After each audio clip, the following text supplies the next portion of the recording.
Olá pessoal, tudo bem? Então hoje a gente dá continuidade então nas observações em relação à temática direito coletivo do trabalho. Tá? Nós tivemos na última aula, a gente teceu algumas observações então sobre direito coletivo do trabalho, de uma forma mais ampla, de uma forma mais abrangente. Então, nós iniciamos pelos princípios, né? Pela parte principiológica, então, do direito do trabalho coletivo, né? Do direito coletivo do trabalho. O que a gente viu, então, na última aula? A gente teceu conceituação, então, sobre alguns princípios. Nós tratamos, então, do princípio da liberdade associativa, né? E fizemos um breve conceito sobre ele, tá? Também sobre a liberdade sindical. O que é a liberdade sindical? Ela é obrigatória, ela é facultativa? O que é a liberdade, né? O que contempla a liberdade sindical? Autonomia sindical, intervenção sindical, criatividade jurídica na convenção coletiva e também a equivalência dos contraentes coletivos, tá? Para que a gente conseguisse conversar sobre esses princípios, a gente mencionou alguns dispositivos legais, tá? Nós mencionamos o artigo 5º da Constituição Federal e nós mencionamos também o artigo 8º da Constituição, tá? Também mencionamos o artigo 616 e 617 e também o artigo 623, tá?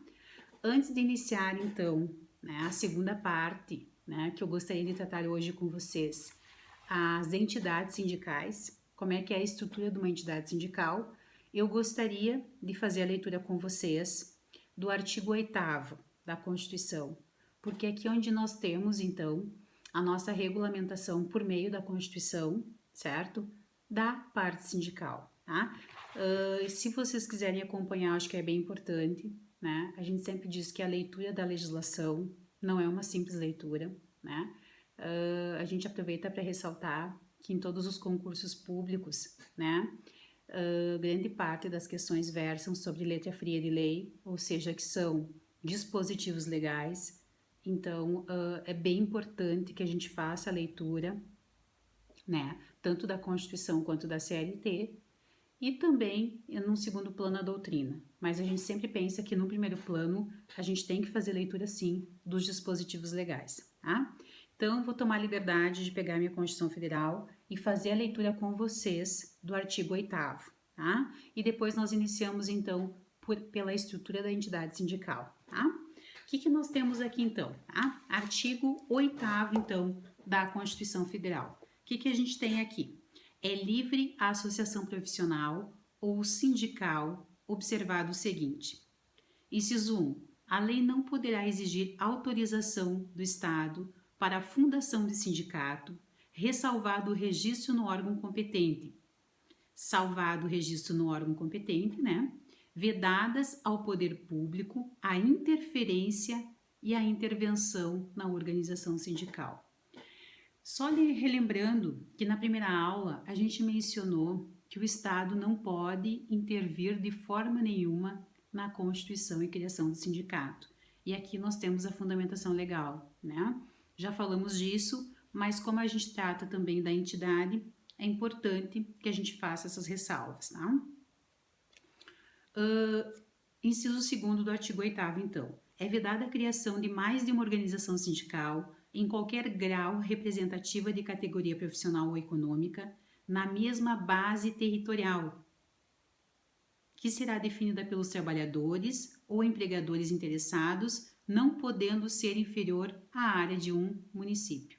Também mencionamos que, para que a gente consiga criar e constituir um sindicato, é importante que se observe que nós só podemos criar um sindicato por base territorial, ou seja, um sindicato por município. Tá? É isso que dispõe, então, o inciso 2º do artigo 8º da Constituição. Inciso 3º. Ao sindicato, cabe a defesa dos direitos e interesses coletivos ou individuais da categoria, inclusive em questões judiciais ou administrativas.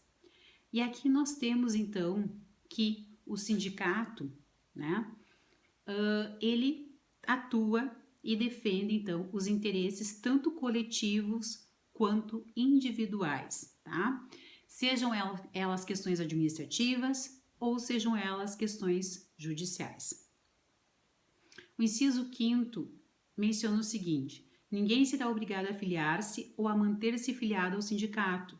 E é que entra a liberdade associativa, né? A gente tem liberdade para escolher se quer se filiar ou não. E o inciso 6º é obrigatória a participação dos sindicatos nas negociações coletivas de trabalho. De fato, uma convenção coletiva, uma negociação coletiva, ela deve ser realizada, certo? Com a participação do sindicato. Fazendo essas considerações, então, a gente segue, então, aqui no nosso propósito de hoje, que é conversar um pouco, tecer algumas observações sobre entidade sindical, tá? Iniciamos, então, pela natureza jurídica, tá? A natureza jurídica, então, da entidade sindical ela é um ente, né, coletivo, ela é um ente coletivo de natureza privada. E o que ela visa, tá? Ela visa resguardar o direito de seus associados. Então, a natureza jurídica da entidade sindical é justamente, então, resguardar o direito de seus associados. Ela é um ente coletivo de natureza privada, tá? Bom, mas como é que é a estrutura, né? Como é que nós temos essa estrutura, então, no modelo brasileiro? Como é que ela é composta? Como é que ela é formada? Tá? Nós temos o seguinte, então, a doutrina majoritária, ela entende, tá? E ela coloca essa estrutura sindical brasileira como uma estrutura piramidal, tá? Por que motivo? Porque nós temos na base os sindicatos, tá? Na base, os sindicatos e também em maior número, né? O número é maior quando a gente fala dos sindicatos, tá? Depois nós temos a federação, tá? E a federação, ela deve ter na base, certo? Ela deve ter no mínimo 5 sindicatos, tá? E por fim nós temos o que? As confederações, que elas exigem no mínimo 3 federações, tá? Então, qual é a estrutura que nós temos no modelo brasileiro em relação à entidade sindical? Nós temos os sindicatos em maior número, nós temos depois a federação, que ela deve possuir no mínimo 5 sindicatos, e nós temos então, por fim, as confederações, tá? Que elas dependem, né, do número mínimo que é 3 federações, tá? Esses dispositivos que eu acabei de ler, eles são importantes porque eles trazem a constituição, então, do sindicato, tá?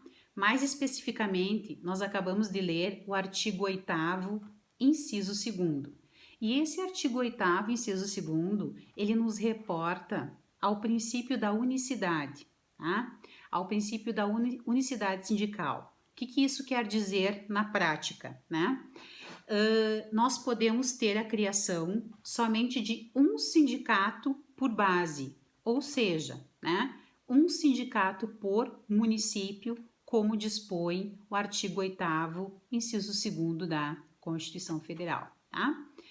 Essa ideia ela é bem criticada, tá, pela doutrina. Por quê? Porque o Brasil não ratificou, né, a Convenção 87 da OIT.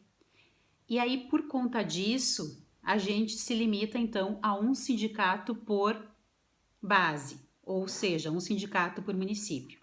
Se o Brasil tivesse ratificado, então, a Convenção da OIT, nós teríamos a pluralidade, tá? Ou a unidade.